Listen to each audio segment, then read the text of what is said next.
Part 1. From San Francisco to London. When I was 27 years old, I worked in an office in San Francisco. I did my job well, and my future was promising. I was alone in the world, and I was happy. On Saturday afternoons, I didn't work. I sailed my little sailboat on San Francisco Bay. One Saturday afternoon, I sailed out too far. The strong afternoon wind pushed my sailboat out of the bay into the Pacific Ocean. That night, when I had lost all hope, a small British brig sailed me and took me on board. The brig was sailing to London. The voyage was long and stormy. I worked as a sailor to pay for my trip. When I arrived in London, my clothes were old and dirty. I had only $1 in my pocket. With this dollar, I ate and slept for the first 24 hours.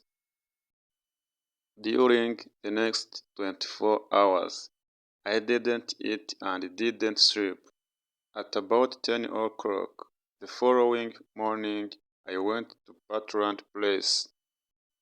I saw Chad walking past, holding a big pear. The child ate one small piece and then threw the pear onto the street. I stopped and looked at it. I was very hungry and I really wanted that pear, but every time I tried to get it, someone passed by and looked at me. I quickly turned in the other direction and waited for the person to pass by. I tried again and again to get that pear, but the same thing happened. I was desperate. I decided to get the pear and not to worry about the people who saw me. At that moment, a gentleman opened the window behind me and said, "Come in here, please." A well-dressed servant opened the door. He took me to a beautiful room.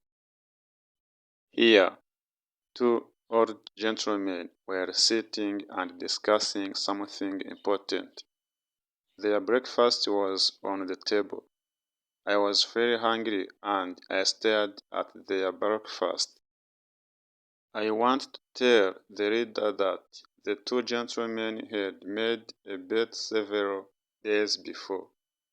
I knew nothing about the bet until later. Let me tell you what happened. Part 2. Unusual Bet. The two old gentlemen were brothers. For several days, they argued about very strange subject. They decided to end their argument with a bet. As the English usually do, the following was the subject of the bet. The Bank of England issued two banknotes of $1 million, each for a public transaction with a foreign country. England used one banknote and the other remained in the bank. At this point, Brother A said to Brother B, "If an honest and intelligent stranger arrives in London without a friend and without money, except for the USA dollar 1 million banknote, he will starve to death." Brother B answered, "No, I don't agree." Brother A said, "If he goes to the bank or anywhere else to change this big note, the police will put him in prison. Everyone will think he stole it." They continued arguing for days until Brother B said, "I will bet 20,000 that the stranger will live for 30 days with the banknote and not go to prison." Brother A accepted the bet. He went to the bank and bought the $1 million banknote after he returned home and prepared the letter. Then the two brothers sat by the window and waited for the right man for the bet. They saw a lot of honest faces go by, but they were not intelligent enough. Several faces were intelligent, but they were not honest. A lot of faces were honest and intelligent, but they were not pure enough. Other faces were honest, intelligent, and pure, but they were not strangers. When they saw me from the window, they thought I was the right man. They asked me questions, and soon they knew my story. Finally, they told me I was the right man for the bet. I asked them to explain the bet. One of the gentlemen gave me an envelope. I wanted to open it, but he said, "No, don't open it now. Wait until you are in your hotel room. Then read it carefully." I was confused and I wanted to discuss the subject with them, but they didn't. I felt hurt because I was the subject of a joke.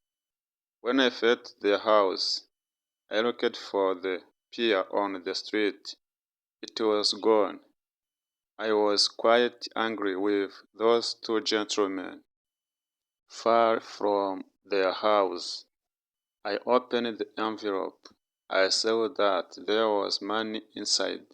I didn't stop to read their letter. I ran to the nearest eating place. I ate and ate and ate. At last, I took out the envelope with the money to pay for my meal.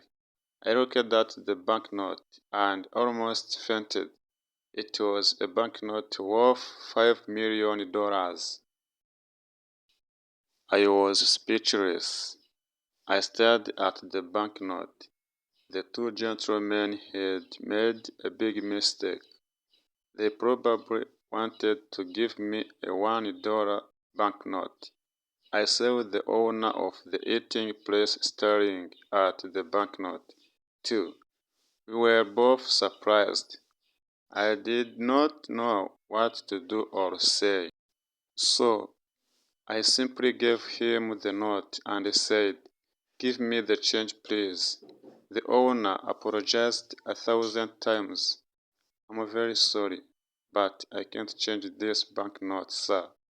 I don't have any other money. Please change this note." The owner then said, "You can pay for this food whenever you want. Sir, I understand that you are a very rich gentleman. You like playing jokes on people by dressing like a pure man. You can come here and eat all you want, whenever you want. You can pay me when you want." Part 3. The letter. When I left the eating place, I hurried to the of two gentlemen I wanted to correct they had made. I was very nervous. When I arrived, the same servant opened the door. I asked for the two gentlemen. "They are gone," the servant said. "Gone? Gone where?" "Oh, on a journey." "But where did they go?" "To the continent, I think." "The continent?" "Yes, sir." "When will they return?" "In a month." "A month? Oh, this is awful. How can I talk to them? It is extremely important." "I can't help you. I don't know where they are, sir." "Then I must see a member of the family." "All the family are away. They are in Egypt or India, I think." Before leaving, the two gentlemen made an enormous mistake. They will certainly return home tonight. Tell them I came here to correct the mistake. I will return tomorrow.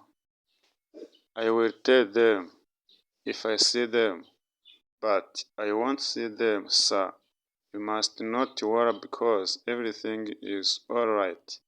They will be here on time, and they will see you then. Goodbye. I was confused. My head was in a fog. I didn't understand what the servant told me. The letter, I remembered the letter. This is what it said. You are an intelligent and an honest man. You are also pure and a stranger. In this envelope you will find some money. It is yours only for 30 days. Return to this house. I have a bet on you. If I win this bet, you can have any job with any salary you want. There were no signature, no address, no date on the letter. How strange. I didn't know what to think. I went to a park, sat down and thought about what to do. After an hour, I reached the decision that follows. The two old gentlemen are playing a game that I don't understand. They are betting on me, but at that time I didn't know anything about the details of the bet. If I go to the Bank of England to return the banknote, the bank will ask me lots of questions. If I tell the truth, no one will believe me. They will put me in an asylum. If I tell a lie, the police will put me in prison. I can't even give it to anyone because no honest person will want it. I can do only one thing. I must keep the bill for a whole month, and I must not lose it. If I help the old man to win his bet, he will give me the job I want.